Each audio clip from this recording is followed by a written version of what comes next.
दंगल में आम आदमी पार्टी घिर गई है। विधायकों की खरीद फरोख्त का आरोप लगाना दिल्ली के सीएम अरविंद केजरीवाल और उनकी मंत्री आतिशी के लिए जी का जंजाल बन चुका है। बीजेपी की शिकायत पर दिल्ली पुलिस ने कल सीएम दफ्तर को नोटिस थमाकर 3 दिन में जवाब मांगा। वहीं आज उनके मंत्री आतिशी के ओएसडी को नोटिस थमाकर 24 घंटे में सवाल का जवाब मांगा है। अब ये सवाल नश्तर की तरह आम आदमी पार्टी को चुभ रहे हैं। सीएम से लेकर मंत्री तक, आम आदमी पार्टी से लेकर उनके प्रवक्ता तक दिल्ली पुलिस के बहाने केंद्र सरकार पर निशाना साध रहे हैं। लेकिन सबसे बड़ा सवाल यह है कि अगर केजरीवाल और आतिशी के पास उनके विधायकों के खरीद फरोख्त के सबूत हैं, तो वो क्यों बौखला गए?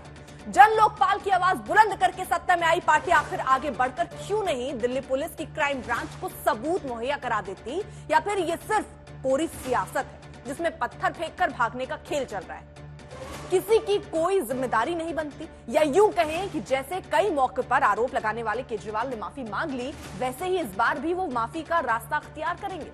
सवाल तो कई है। सवाल बीजेपी से भी है कि वाकई ऑपरेशन लोटस 2.0 का कोई प्लान दिल्ली में चल रहा है क्या? सभी सवालों को समेटकर अपने मेहमानों से लेंगे जवाब, लेकिन सबसे पहले देखिए हमारी ये खास रिपोर्ट।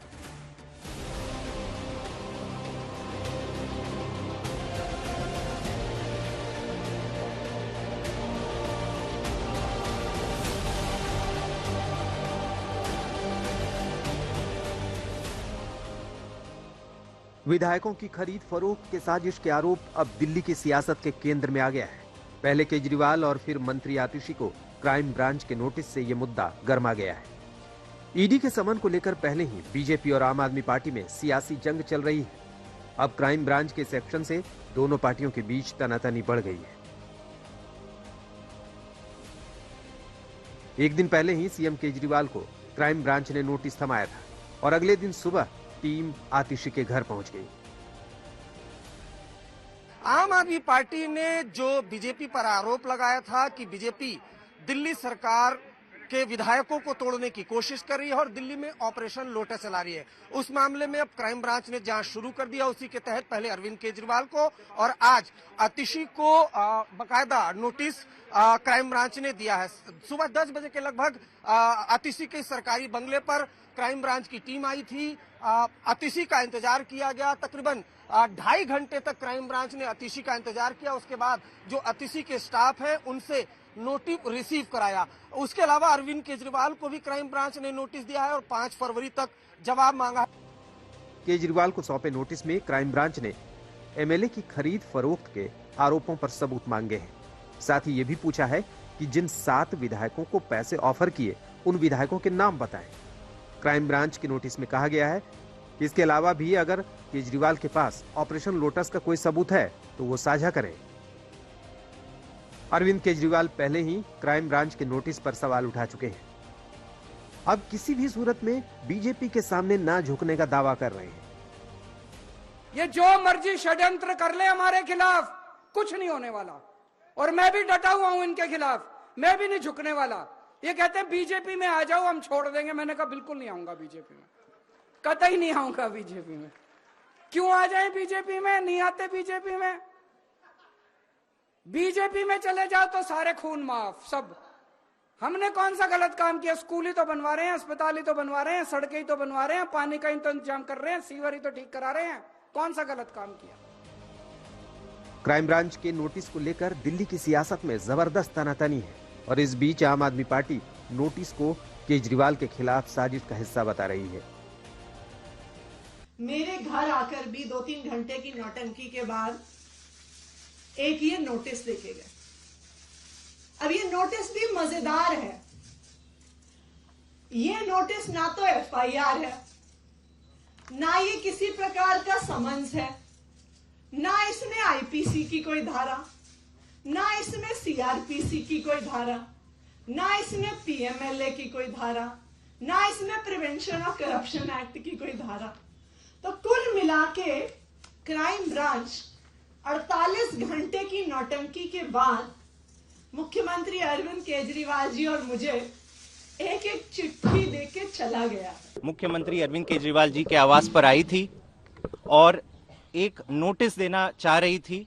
5 घंटों तक उन्होंने सड़क पर इंतजार किया और आखिर में ये नोटिस सीएम दफ्तर के किसी स्टाफ को देके गए। ये नोटिस की कॉपी मेरे पास है, ये है नोटिस की वो कॉपी।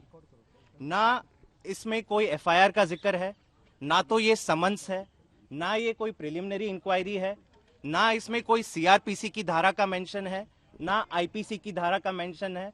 केवल और केवल व्हाइट पेपर पे ये एक खत है।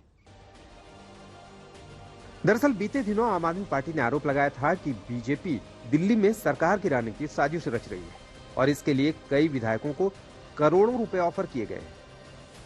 भारतीय जनता पार्टी आम आदमी पार्टी की चुनी हुई सरकार को गिराने की कोशिश कर रही है। पिछले कुछ दिनों में आम आदमी पार्टी के 7 विधायकों को भारतीय जनता पार्टी ने संपर्क किया है।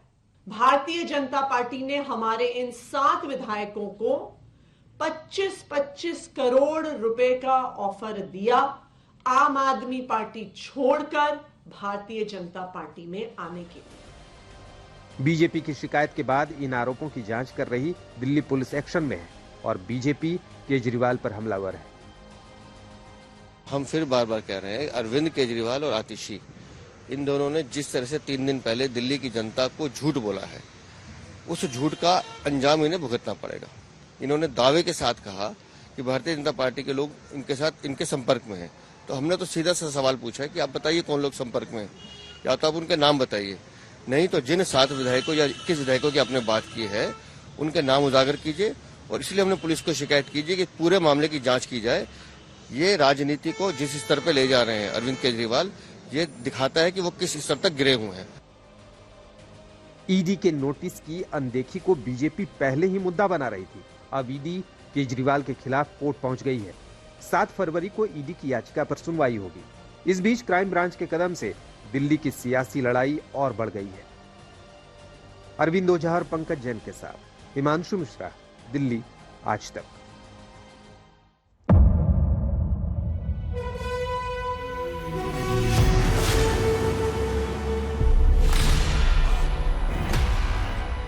मुद्दों का मैदान, जिम्मेदारी लेंगे, तर्कों पर घमासान। क्या बताना चाहते हैं इस देश को? किससे किसकी ठनी, किसने दी किसे पटखनी, क्या सच है जिसको छिपाने की कोशिश। खबरों की दुनिया का सबसे बड़ा अखाड़ा दंगल देखे मेरे यानी चित्रा त्रिपाठी के साथ रोज शाम 5 बजे सिर्फ आज तक पर।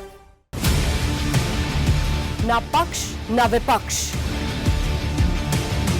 ना लेफ्ट ना राइट, ना मिर्च ना मसाला, खबरों का बोलबाला, निडर निर्भीक सबसे सटीक स्पेशल रिपोर्ट सिर्फ आज तक पर।